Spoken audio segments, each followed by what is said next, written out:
Hi everybody, and welcome again to another episode of Ron's Redneck Fixes. What I mean is, welcome again to Home Build Happiness. Today we got something that might help you out. So behind me here we have a 1990 E150 Clubwagon. Basically it's a half-ton Ford. We have a problem with our brake lights. The brake switch is not activating. That means when you hit the brakes, the brake lights don't come on, and if you're running a trailer brake controller like we are, that means you don't have trailer brakes either.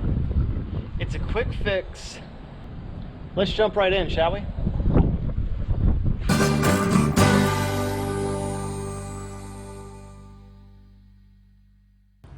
So welcome to Annie, the Vanny. So the part that we're looking for is this guy right here. Part number for the standard equipment is going to be SLS93 for the Econoline van. So listen, if you own one of these vans, you might do like me, and since there's a lot more information online related to F-150s than there is E150 vans, sometimes you will be more inclined to look at the F-150 forums to find your answers. This is not the same part. They are not interchangeable between the brick nose F-150 or honestly any F-150. These are only used on the older E150s, E100s, and I believe the 78, 79 Bronco also used these. Other than that, they are specific to this vehicle. Let's jump in.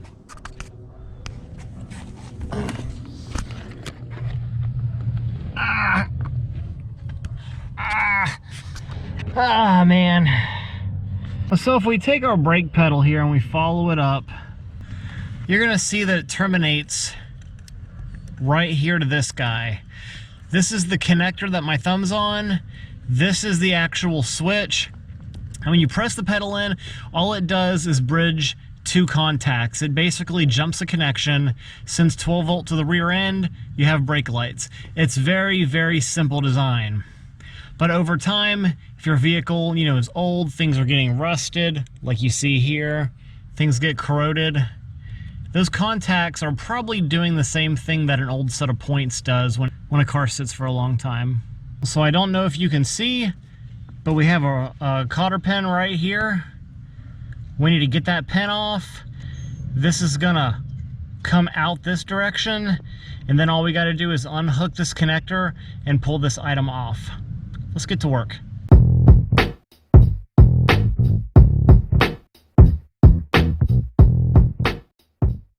Alright, so we got our pin out. And that pin looks exactly like this. You don't gotta break it or beat on it or bend it at all. It pops out. So you're gonna have, I'm sorry about the angle, folks. You're gonna have a white washer in here. It's gonna come off like so.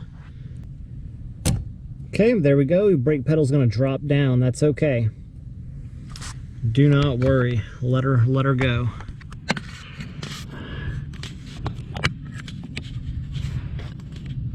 Okay. We've got our switch. It's just gonna fall out. Okay. And it looks like there's a grommet up there, like a rubber grommet that goes in. It looks like it comes out towards the passenger side. I'm just gonna pull our switch down.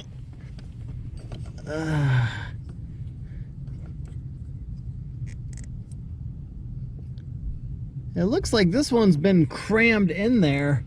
It is an OEM part, but if you can see right there, it definitely looks like it's been kind of beat into place, or maybe it's overheated at some point. I'm not entirely sure. And pull it off.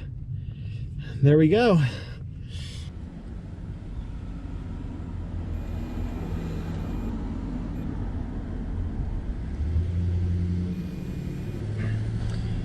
This guy here is much easier to depress. So Alright folks, so these are the pieces that you're working with here.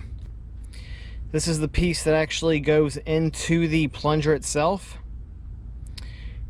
And it looks like it says HP6 on there, if you need it. So I've got some CRC all-purpose silicone around here somewhere. I always like to give these sort of things a coating that, you know, is not going to collect a lot of dirt, kind of give it a fighting chance. I don't have my CRC where I can get to it right now, so I was going to use this stuff. And then I'm like, you know what? I saw this stuff. And it's basically silicone, guys. It's you know, whatever. It's, come on.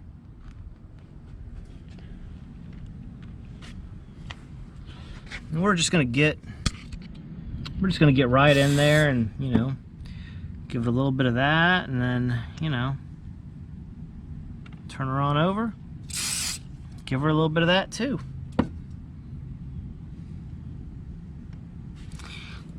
I think it does good. It might not, but it makes me feel good, and sometimes that's worth doing it, you know, just for that feeling that you're doing it good, you know. All right, let's put this bad boy back in. And then something you should always have in your toolbox is going to be this, or this guy. We got some dielectric right there. I'm pretty sure this is the same stuff.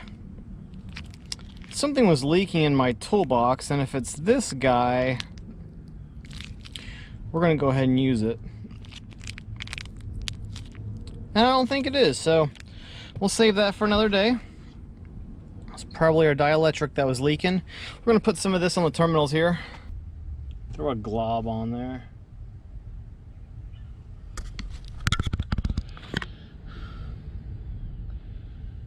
Do a little bit of that, a little bit of that. It may seem like very little, but, like, you know, these things, if you're going to have these vehicles for a while, this is just going to save you some trouble down the road. Like, why not? You know what I mean? All right, folks. Let's rock and roll. Hot dog. Summer in the city.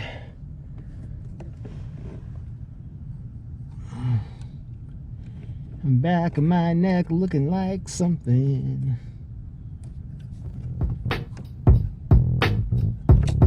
There we go. We're just gonna do that.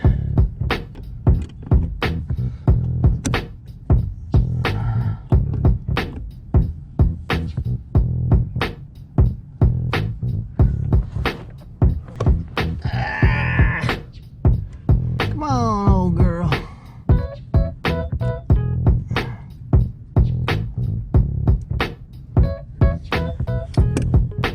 Take this old girl.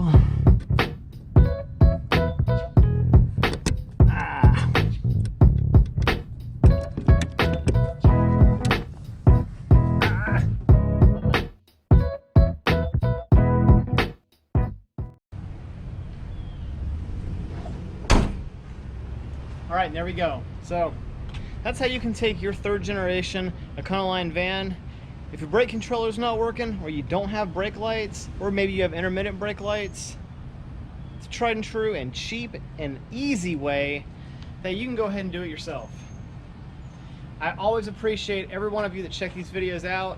Hey, if you want to see more content, let me know in the comments. Let me know what you're into, what kind of stuff you would like to see. And if you haven't already, do all the things. Click the subscribe button, ring the bell, do the notifications. As always, I really appreciate y'all checking in. We'll see you next time, all right? Bye.